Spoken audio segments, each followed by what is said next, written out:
देखिए, हमारे देश में और दुनिया के अन्य कई देशों में ये रिवाज है कि नमस्कार का जवाब नमस्कार से देते हैं। तो नमस्कार। क्या बात, वाह क्या बात है। हाजरीन के 75 ईयर्स पे हमारी ढेर सारी शुभकामनाएं और ये उम्मीद कि ये स्पेस और कम से कम 75 साल तक चले और हमारे जैसे कई आर्टिस्ट को स्पेस मिले और आप जैसे कई ऑडियंस मेंबर्स को।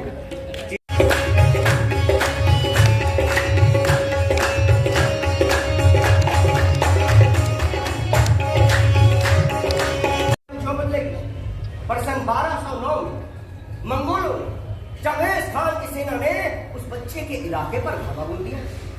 तो वो बच्चा सैफुद्दीन अपने कुनबे कबीले वालों के साथ भाग भाग कर पहले तो अफगानिस्तान पहुंचा, फिर वहां से भागते लाहौर पहुंचा, फिर वहां से भाग कर दिल्ली पहुंचा, जहां उस वक्त के सुल्तान इल्तुतमिश ने उसे और उसके कबीले वालों को पनाह दी, पटियाली गांव में जमीन दी और अपनी फौज में नौकरी भी दी।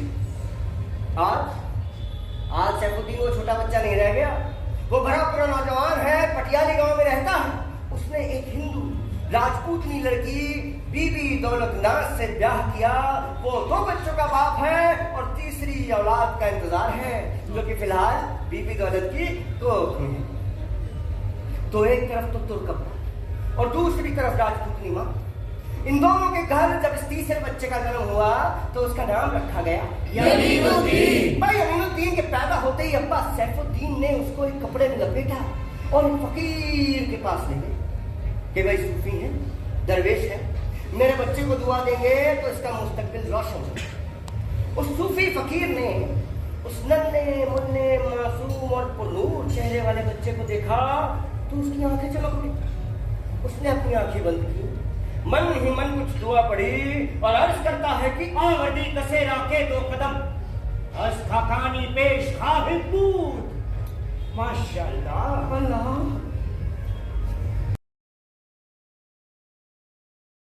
नहीं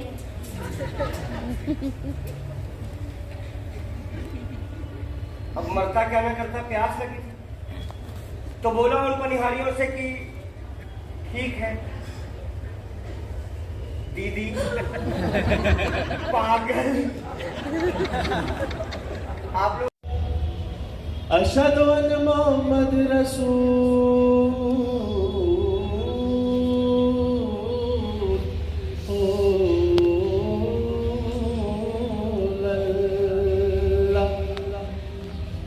दिल्ली सल्तनत की राजधानी, मौसीकी, इल्म और साहित्य का कुतुब। ढेरों मुश्किलों के बाद इस नगरी में कदम रखा यमीनुद्दीन और उसकी अम्मा। पर उसे रह के पटियाली की आप सता दी, क्योंकि कहा तो उसका गांव था जहाँ दोस्त बाप के चारों तरफ हरियाली थी, गंगा के किनारे खेत खलिहान, खेलकूद के लिए खुले मैदान। पर कहा ये छोटी छोटी तंग गलियों वाला शहर दिल्ली, इसकी भव्य मीनारों और इमारतों में यमीन का मन ही नहीं लगता था। यमीन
शास्त्र को और इसके भाव को अदा कर पाना भाई बहुत मुश्किल है।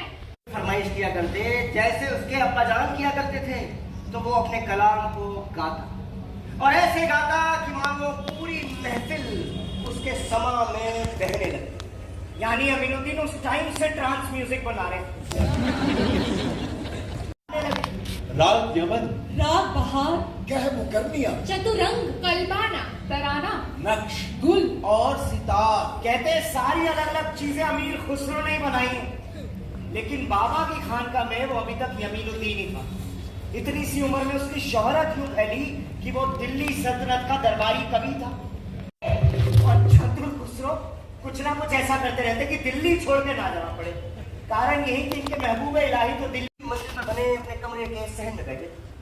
अमीर खुसरो दरबार का काम खत्म करके खानका पहुंचे और पीछे से जो ही शहर में कदम रखा और इस सामने का नजारा देखा तो डिटेक्टर वहीं रुक गए। देखते क्या है, गांवों को वापस लौटती थी और उनकी रवानगी से उड़ती धूल के छीने से खाकिस्तरी पर्दे के पीछे उफक पर धुंधला सा सूरज ढलता हुआ दिख जाता। निजामुद्दीन औलिया काबे की ओर रुक करके बैठे थे। उनकी आंखें बंद थीं, ज़बान अल्लाह के जिक्र से हौले हौले कांप जाती थी।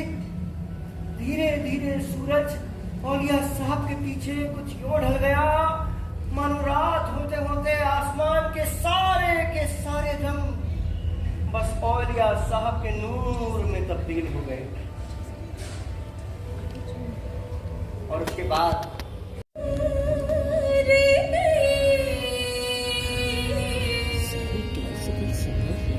मैंने लाज का घूंघटा खोल दिया है। सैया जीत गए, मैं हार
शुक्रिया। अच्छा होगा कुत्ता, हमें क्या पता, किताबें तो पढ़ती नहीं हो। नाम बताऊं कुत्ते का? मोहित नाम बताऊं?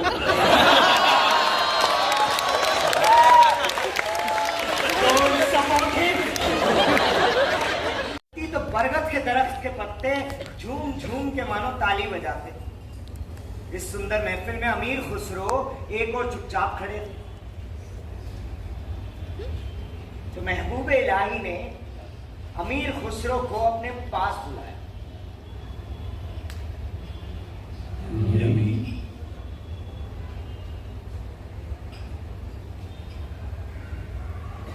हुजूर, यमी, हमने तुम्हारे उर्दू और फारसी में भी बहुत से कलाम सुने, लेकिन आज जो तुमने गाया उसमें एक खास बात थी। इस खानका में मौजूद एक एक शख्स उस जबान को समझता है जिसमें तुमने गाया, और उस जज्बे से इत्तेफाक रखता है जिसे तुमने बयां किया। यही वजह थी कि जब हुजूर,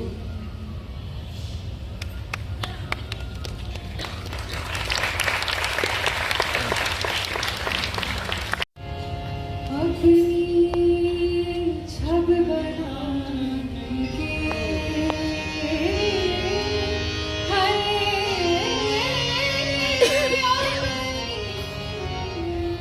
छब बनाएंगे जो मैं पास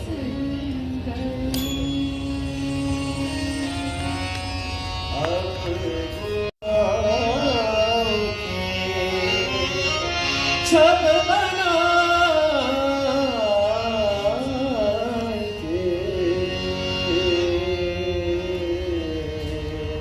जो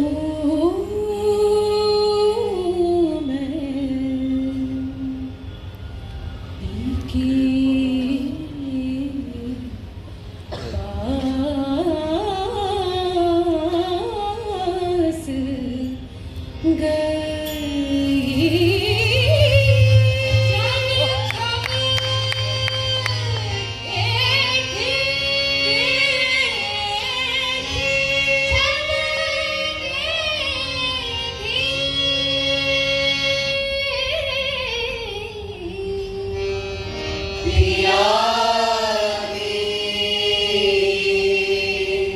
जब छवि देखी पिया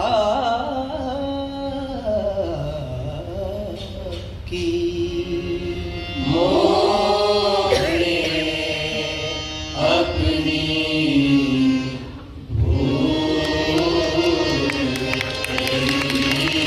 बात हम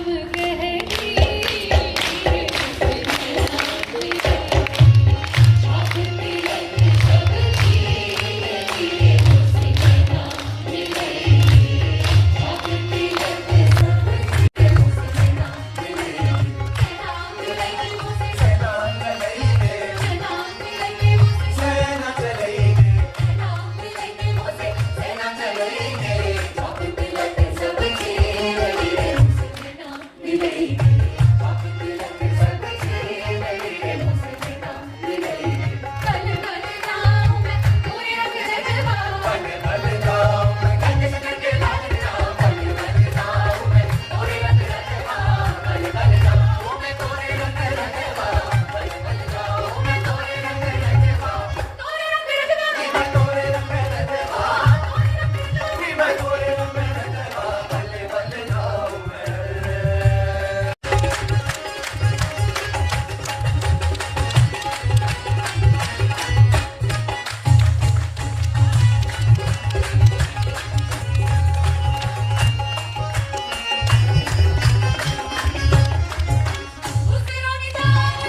आज भी अपनी कबालियों के जरिए हमारे और आपके बीच मौजूद है।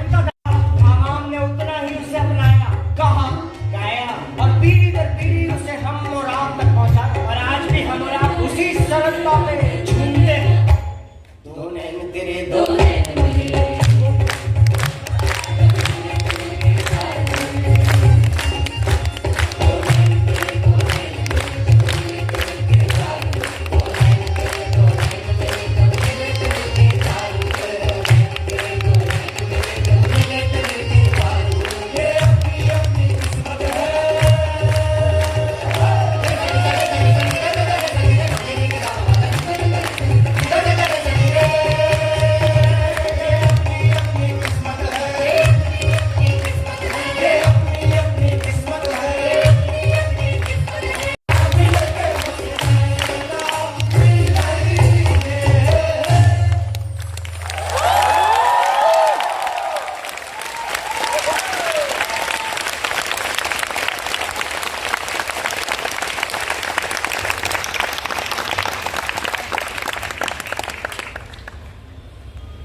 ये कव्वाली एक वर्क ऑफ लिटरेचर, एक पीस ऑफ आर्ट जो आज से करीब 700 साल पहले क्रिएट किया गया, आज भी वो जीवित है, रिलेवेंट है। हम और आप उसे साथ में गा रहे हैं, उस पर झूम रहे हैं।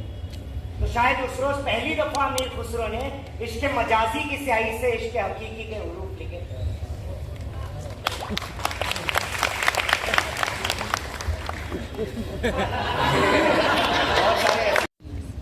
उन्होंने सरल लिखा, गहराई को बरकरार रखते हुए, जैसा कि हजरत एल्बर्ट आइंस्टाइन फरमाते हैं कि इफ यू कैन, हिंदू मुसलमान अमीर गरीब सब साथ में बैठ करके लंगर में बना हुआ खिचड़ा खा रहे थे। अच्छा, वो जो अपना ऊपर वाला कुत्ता था वो भी नीचे आ चुका था, लबल लबल लबल लबल खिचड़ा चाट रहा था। कैसे? लबल लबल लबल। खाली हाथ या भूखे पेट नहीं जाता। और एक आप है जो पूरे दिन में बस एक सूखी जौ की रोटी को पानी में डुबा डुबा कर खाते हैं। हुजूर, जब जब इस बारे में सोचता हूं, मेरे हलक से एक निवाला नहीं उतरता। आपकी भूख मुझे सताती है उसकी। भाई खुसरो, तुम तो दिल्ली सल्तनत से ताल्लुक रखते हो, बड़े बड़े सुल्तानों के साथ उठना बैठना है तुम्हारा। तुम्हें तो ठीक ठीक मालूम होगा कि इस वक्त दिल्ली शहर में कितने लोग भूखे पेट सोते होंगे। यानी सूफिज्म को हिंदुस्तान में लाने वाले माने जाते हैं, वो अजमेर राजस्थान में रहते थे। और उस वक्त के राजस्थान में ना गेहूं बड़ी मुश्किल से उगता था। अमूमन लोग जो है वो जौ और बाजरे की रोटी खाते थे, यू नो, ग्लूटेन फ्री। तो हुआ यूं कि बाबा का चाहने वाला एक गरीब किसान था और उसके खेत में बहुत वक्त बाद गेहूं। अब गेहूं उगा तो उसने और उसकी बीवी ने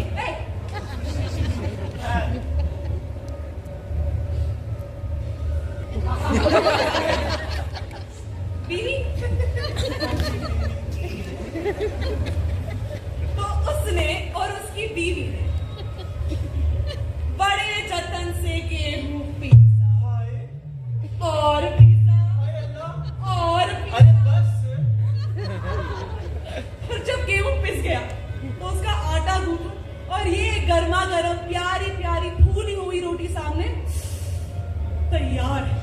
अब जो ही किसान उस रोटी को खाने को हुआ, अल्लाह, ये गेहूं की मीठी मीठी रोटी मेरे वो खाते तो कितना खुश होते। तुम्हारे वो तो हम है ना मेरी जान।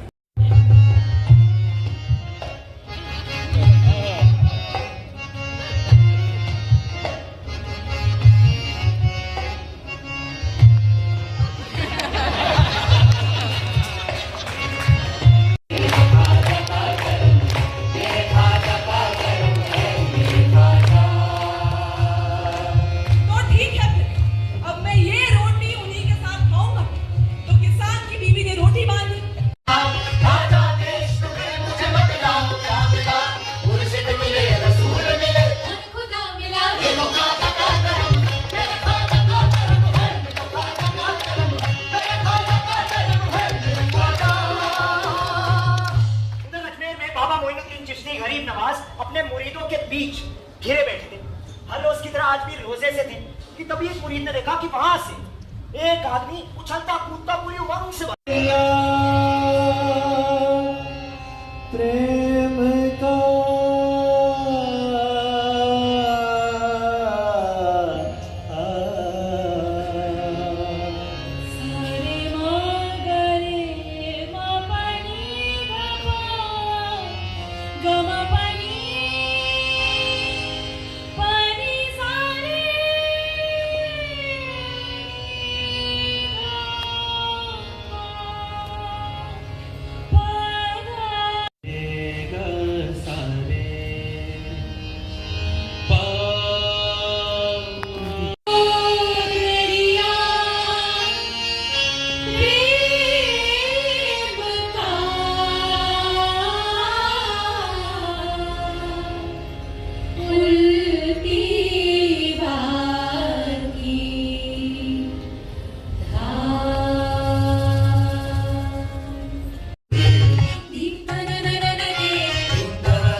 हुजूर, अब से मैं इश्क का काफिर हूं। मुझे मुसलमानी की जरूरत नहीं है और ना ही जनेऊ की।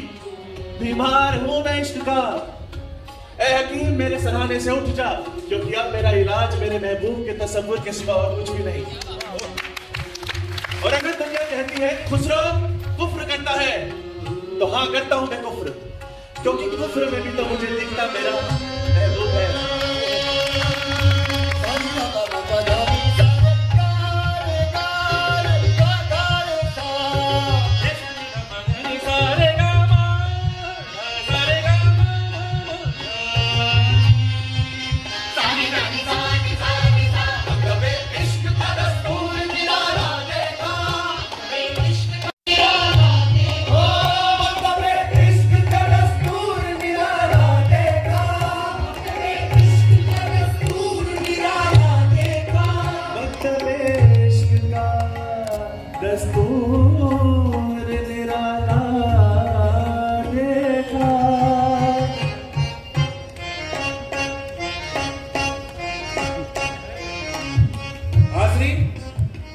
एक शायर हुए हैं मीर ताहिर अली रिजवी।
सब छोड़ छाड़ बदहवास बंगाल के लखनौती से अपने महबूबे इलाही की एक आखिरी झलक पाने के लिए दिल्ली की ओर दौड़े कि खुसरो भाई हमारी लंबी उम्र की दुआ करो, क्योंकि हम नहीं रहेंगे तो मियाँ तुम कैसे रहोगे। और अपने उस्ताद से इश्क की इंतहा देखिए कि ठीक 6 महीने बाद हजरत अमीर खुसरो ने भी पर्दा फरमाया। हजरत निजामुद्दीन औलिया ने अपने दस्तावेजों में लिखा है कि अगर शरीयत यानी कि इस्लामिक लॉ मुझे इजाजत देती तो मैं तो अमीर खुसरो को अपने साथ अपनी कब्र में सुलाता और अमीर खुसरो को निजामुद्दीन औलिया की दरगाह में ही निजामुद्दीन औलिया की मजार के ठीक सामने दफनाया गया। और आज भी आप हजरत निजामुद्दीन दरगाह जाते हैं, यहाँ करीब ही है, तो ये रिवायत है कि पहले आप हजरत अमीर खुसरो की मजार पर जियारत करते हैं, उसके बाद हजरत निजामुद्दीन औलिया के पास जाते हैं कि अगर इन्होंने आपकी अर्जी कबूल कर ली तो इधर तो यही पास करा देंगे।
सबसे पहले तो बहुत बहुत शुक्रिया for being such a warm giving such a kind चाहेंगे मानव कौल का जिन्होंने इस परफॉर्मेंस को प्रोड्यूस किया।